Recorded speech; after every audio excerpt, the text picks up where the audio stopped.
It's good, but could potentially be bad news. But either way you look at it, it's a big deal as to the record that has been broken over at the Royal Mint and how it could affect everyone.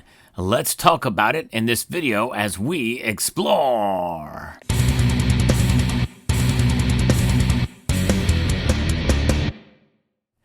That's right, the Royal Mint is seeing record inflows into gold, silver, and platinum. And this is why people are starting to wake up into the world of precious metals as investors seek safety. And it's not all about just the ETFs either. We're talking physical gold, silver, and platinum. And I think it's good news that platinum is included in this as well because, platinum is largely an industrial metal, but notwithstanding, it does hold many of the same attributes that gold and silver do as well. So Kitco is reporting that investment demand was the driving force behind gold's unprecedented rally in the third quarter, which saw prices rally to a record high of $4,360 an ounce for gold. Although I would disagree partly with that because there is a lot of gold that has been accumulated by central banks around the world. And of course, we're talking about gold, but I think there is an increase in demand. But, it seems like as much as there is buying of gold and silver especially, gold is the metal that is treasured. And so certainly that can play a role. And there's a lot of private buyers as well, more so around the world than there is for silver.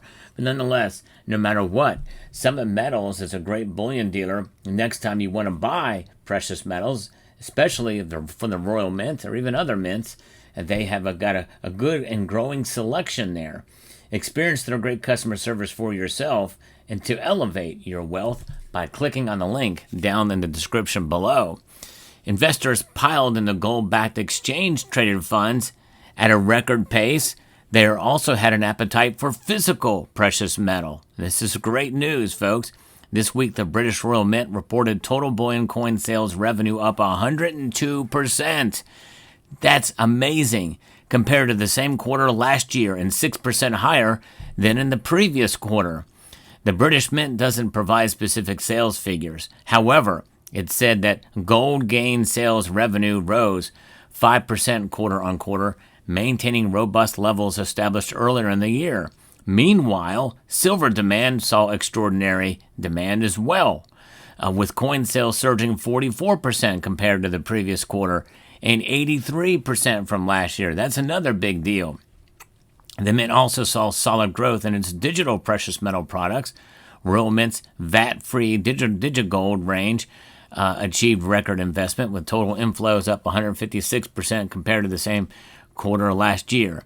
Now, I will say this, that it's unfortunate that the Royal Mint actually will charge you a VAT. That's a value-added tax on the silver products that it offers directly from them, brand new. That should not be the case. It's an immoral tax anyway to tax precious metals, and the United Kingdom should really do away with that tax. It is a punishment, and I think that's one of the reasons why silver has not increased, because it's really not economically viable to do so directly from the Royal Mint or any new Britain gold or silver products. Now, secondary, I don't think you're charged VAT for those, so that's good news. But both silver and platinum also reached an all-time high investment highs as investors strategically rotated away from gold following its earlier rally. Both metals continue to ascend beyond the end of the quarter. That's good news. More good news. What about the bad news? Well, I'm going to tell you the bad news here towards the end of the video, so stay tuned for that. But nonetheless, we're going to see this stuff move, and we're going to see it move pretty dramatically. And my guess is if the Royal Mint is doing it, more than likely, probably other mints are seeing increased demand as well. Both silver and platinum reached their all-time investment highs there in the country. Of course, I don't like to use the word investment with regards to silver or gold or really even platinum to some extent, because I see precious metals as being something far greater than an investment. It is a hedge against economic instability. Now, if you want to hedge against, or if you want to if you want to collect or if you want to buy as an investment, you never know what could go down the pike, such as the second in the Witchcraft series from the Germania Mint that they sent to me to review for you. A beautiful coin here that's shaped like an octagon, the second in the series, the Witchcraft series. And this is a beautiful piece indeed. This is an amazing looking piece here. It comes with a certificate of authenticity from Germania Mint, and as is the case with all of their products here. And this one here is the Herbalist. That's right. It has for 2025, a 5-mark fantasy coin denomination, and it is a 40 millimeter diameter, if you want to call it that, but it is a octagon-shaped coin here. Very, very cool looking piece here, and it is limited to just 10,000 pieces. So this is more of your collector kind of investment grade product. But although one thing is for sure, pieces like that, as beautiful as they are, there's no guarantee of future performance. But I like just to have pieces like this just for the craftsmanship and design.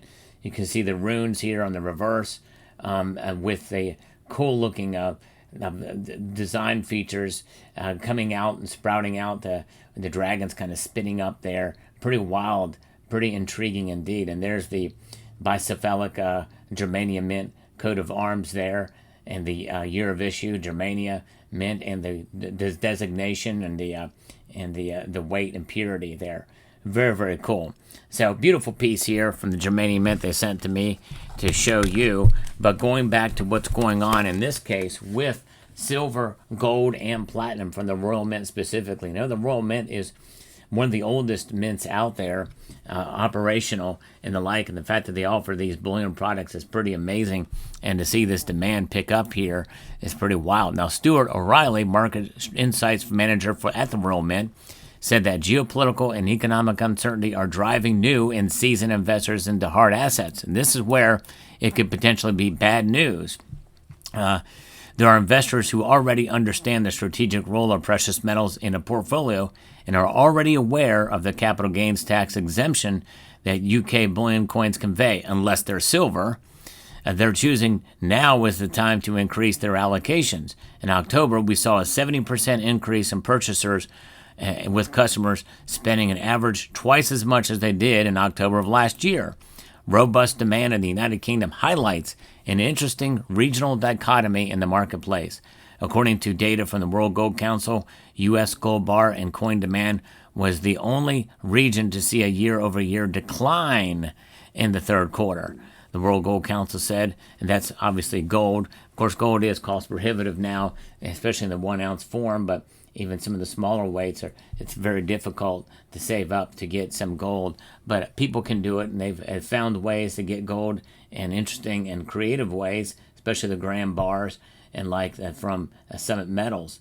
But nonetheless, this is intriguing, fascinating. And where is the bad news in all this? Well, it's bad news if you're a new stacker or even a seasoned stacker who is expecting gold and silver prices just to continue to skyrocket from here. And they could, by the way.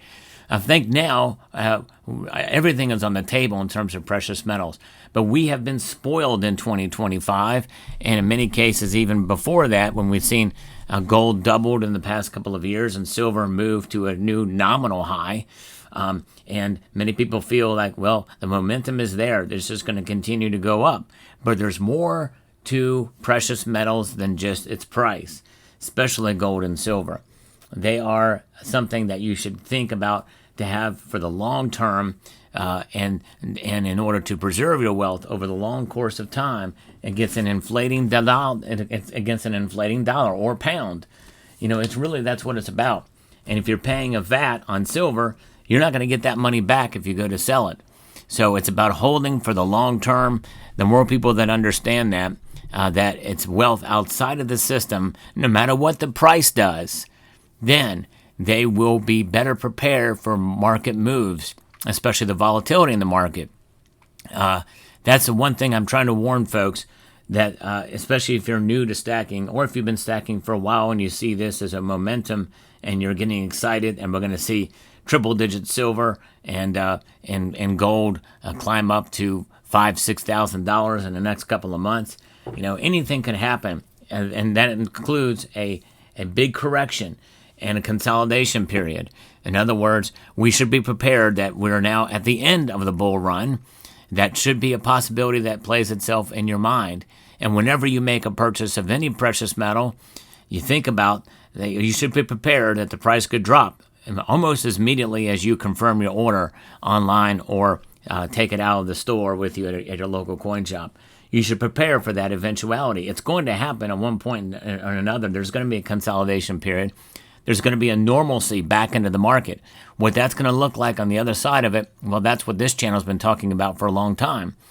But you have to have diamond fists when you hold your precious metals. And that is the warning I want to give to all of you, and the encouragement I want to give to all of you when you're buying precious metals, especially if you're new.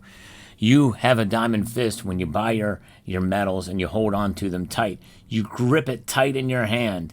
That tightened grip is really what makes it so worth it to have precious metals, because it is money. It is wealth outside of the system. And it has been money for thousands of years. It will continue to be money. And so when you understand that principle, that as it's mentioned in Article 1, Section 10 of the Constitution, has been made itself known throughout British common law for many, many years, and mentioned over 400 times in the Bible for both gold and silver. And you could extend some of that to platinum too, even though they aren't mentioned in the Constitution or Bible. It's a relatively new precious metal, but has borne itself out to be the case, 15 times more rare than gold, and a very volatile metal, but nonetheless a metal that has done very well in 2025. But it is even more volatile, so you should come to understand that as well too. But I am a big fan of platinum. I'm very bullish on it, and I've been adding it to my portfolio as well. So this is good news to see it pick up sales as well too at the Royal Mint. So there you have it. Let me know what your thoughts are about gold and silver and platinum and what the Royal Mint is doing. And the bad news that you can avoid is holding on and weathering the storms in terms of the price fluctuations in precious metals. Understand, there's more to gold, silver, and to some extent platinum than just its price. So I hope you found this video informative, insightful, and educational. We'd like to extend a multitude of gratitude to each and every one of you for taking the time to watch, and to encourage you to please rate, share, comment, and subscribe.